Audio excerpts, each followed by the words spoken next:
안녕하세요. 법장이TV 법장입니다. 오늘은 여러분의 제보가 있었고 최근 많이 문제가 되고 있는 신종 사기수법에 대해서 조금 긴급하게 조금 알려드릴까 싶어서 동영상을 제작하게 됐습니다. 최근 부동산 정책이 여러 번 있었는데요. 해당 부동산 정책에 대해서 이게 옳다 그르다라고 판단하는 거는 제가 말씀드릴 범위는 벗어나는 것 같고요. 부동산 정책으로 인해서 전세가가 매매가를 추월하는 경우가 종종 발생했습니다. 예전에는 당연히 매매가가 전세가보다 높았기 때문에 이러한 문제는 안 생겼는데 최근에 발생한 신용 사기 수법입니다. 기존의 매매 계약 단계를 한번 볼까요? 기존에는 부동산에 임차인이 살고 있었고 예를 들어 이 임대차 보증금이 1억 정도라면 예시입니다. 부동산 가격은 대략적으로 한 1억 7천 그 정도 되겠죠. 그리고 이 부동산을 다른 사람한테 매도를 하게 되면 소위 말하는 갭 투자죠. 보증금이 1억을 인수하는 조건으로 매매가가 1억 7천이니까 나머지 7천만 원만 매수인이 매도인에게 지급하는 조건으로 매매 계약을 체결하고 했습니다. 소위 말하는 갭 투자죠. 이때는 매수인 입장에서 혹시나 내가 돈을 줬음에도 불구하고 매도인이 소유권을 넘기지 않을까봐 그런 것 때문에 문제가 됐는데 이런 문제 때문에 그 잔금 지급에 있어서는 소유권 이전 등기와 동시행 관계를 한다라고 매매계약서에 보통 기재했죠. 잔금을 주면 내가 소유권 이전 등기를 해주고 소유권 이전 등기 경료할 때까지 나는 잔금 지급을 미룰 수 있다. 이런 식의 내용이죠. 그런데 최근에 전세가가 매도가보다 더 많아지면서 특이한 상황이 발생했습니다.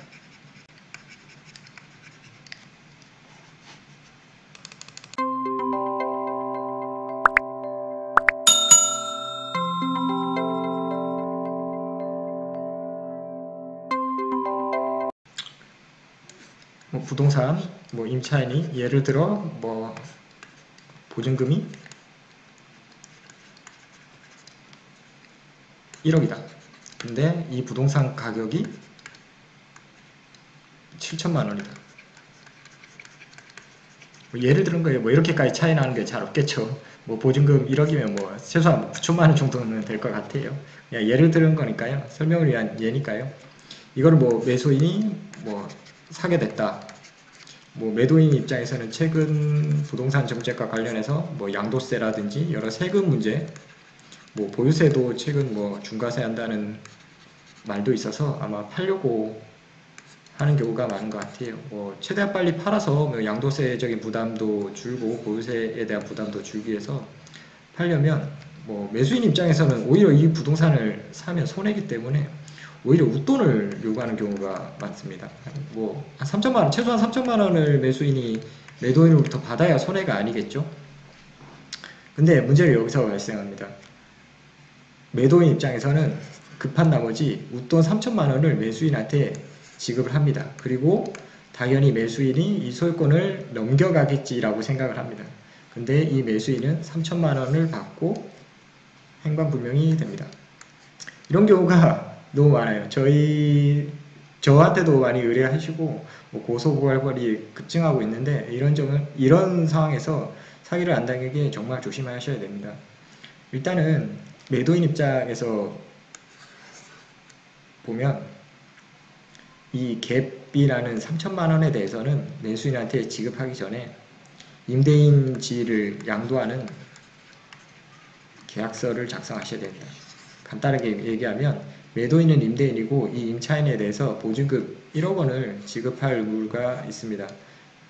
즉 매도인이 이 매수인한테 보증금 1억 원에 대한 채무를 매수인이 인수하는 조건으로 계약서를 작성을 하시고 이 채무 인수에 대해서는 임차인, 즉 채권자의 동의가 필요하기 때문에 매도인, 그리고 매수인, 그리고 임차인 3자 간의 계약을 체결하셔야 합니다. 즉 매도인이 임차인에 대한 임대차 보증금 반환 채무를 매수인이 이를 인수하고 이에 대해서 임차인이 동의를 한다는 계약서를 작성하셔야 됩니다. 그래야만 만약에 문제가 되더라도 매도인은 이 채무에서 벗어나고 매수인이 이를 부담하게 되기 때문에 매도인은 보증금 반환 채무를 더 이상 부담하지 않게 되는 겁니다. 물론 임차인의 동의는 반드시 받으셔야 됩니다. 그리고 소유권 이전 등기를 격려하시고 그 후에 매수인에게 나머지 차입금 3천만 원을 지급하시는 게 가장 안전합니다. 성급하게 3천만 원부터 입금했다가는 매수인은 사라지는 경우가 많아요. 이게 최근에 발생하는 신중사기입니다. 많은 분들이 이게 어쨌든 뭐 소유권 자체는 있는 거니까 큰 손해는 아니지 않냐, 뭐 3천만 원만 손해 봤으니까 된 거 아니냐, 그런 말씀을 하시는데, 근데 이 사기를 치는 사람 입장에서는 이런 건수를 정말 여러 개를 해요.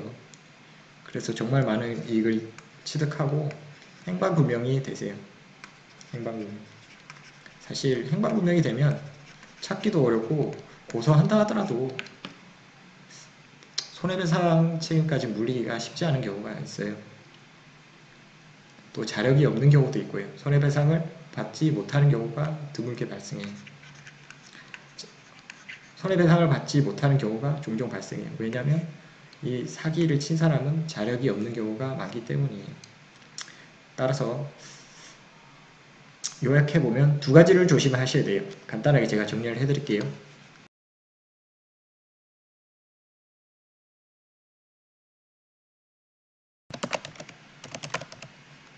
매매 가격보다 전세 가격이 높은 부동산 경우에는 매수인을 선정하실 때 매수인의 인적사항을 반드시 확인하셔야 됩니다. 뭐 주민등록증, 뭐 이러한 뭐 운전면허증, 주민등록증, 뭐 주민등록 초본, 등본 등 인적사항을 반드시 확인하셔야 되고, 인적사항만으로 되는 게 아니라 임대인으로서의 보증금 반환 의무에 대해서 매수인이 인수하는 약정서를 작성하셔야 되고요. 그리고 반드시 임차인의 동의를 얻으셔야 돼요. 그래야만 채무가 매수인에게 이전되고 임대인은 그 보증금 반환 채무에서 벗어나게 되세요. 이 두 가지는 반드시 명심하시고, 혹시나 뭐 보유하고 계시는 부동산의 전세가가 매매가보다 초과하고 내 입장에서는 뭐 보유세 뭐 또는 뭐 양도소득세 때문에 급하게 파셔야 된다면 매수인 인적사항 반드시 확인하시고, 또 임대차 보증금 반환 의무에 대해서도 명시적으로 약정서를 작성하시고 임차인의 동의를 얻으시는 것이 좋습니다. 이 부동산 가격이 크지 않더라도 웬만하면 공인중개사를 이용하셔서 안정적으로 진행하시는 것을 추천드립니다. 물론 공인중개사가 있어서 중개를 했다 하더라도 문제가 생기는 경우는 있어요. 그래도 좀 더 안전하지 않을까 싶습니다. 최근 너무 신용사기 수법이 많아지고 다양해져서 조금 해당 사항을 좀 알려드리기 위해서 급하게 동영상을 제작을 했고요. 많이 시청해 주시길 부탁드리겠습니다. 구독과 좋아요는 동영상 제작에 큰 도움이 됩니다. 꼭 부탁드리도록 하겠습니다. 감사합니다. 법장이TV의 법장이었습니다.